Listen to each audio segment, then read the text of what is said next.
Hey girlfriends, it's Kim Barnes Waterman here on Friday with a word for your weekend. All right, I'm sitting out here on this beautiful Friday evening and I'm looking into Matthew chapter 14. You know the story. Jesus has just fed the 5,000 and he has now sent his disciples across the lake. I will meet you on the other side. Go ahead of me.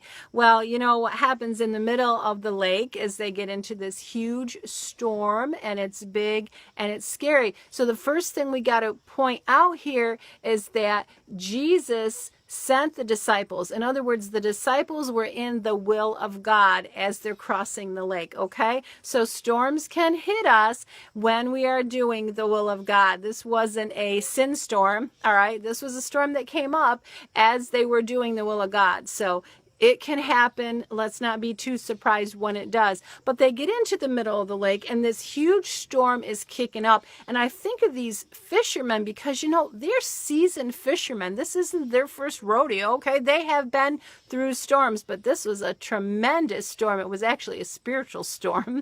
But I imagine what their response was when they're in that boat. Some of them, I would imagine, would be like, come on, let's just do this. You know, use your strength, row harder, and just get into flesh to press through the storm. That, I would think, that would be somebody's response. I wonder if somebody was like, hey, listen, this is the biggest storm we've ever seen, and there's no way we're going to survive it. And just maybe they became fear paralyzed, and we're like, there's no way, we're all going to die. I wonder if that happened.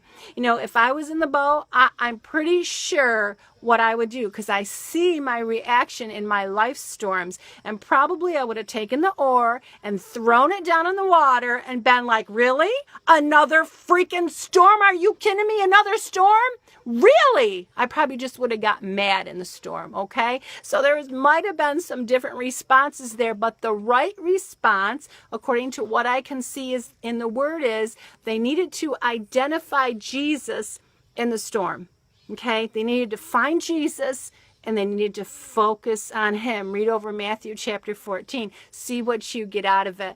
You know, a few weeks ago, I was sitting with my neighbor, Apostle David Garcia, and this man has been through it and back. I could tell story after story, trial after trial. So sitting under him and listening to his stories, I was, you know, just looking at him, knowing the stuff that I'm going through. And I said, listen, tell me that this is worth it.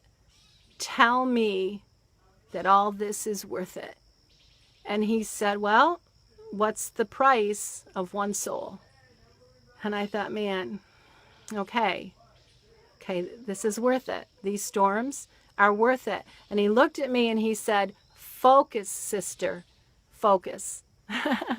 Just like we're saying with the disciples in the storm, identify Jesus and focus. So I hope you have a wonderful weekend. I hope you have a Jesus-focused rest of your summer. You know what I mean? And just keep loving Jesus, serve your family well, enjoy your time together, and Lord willing, I will see you on Wednesday.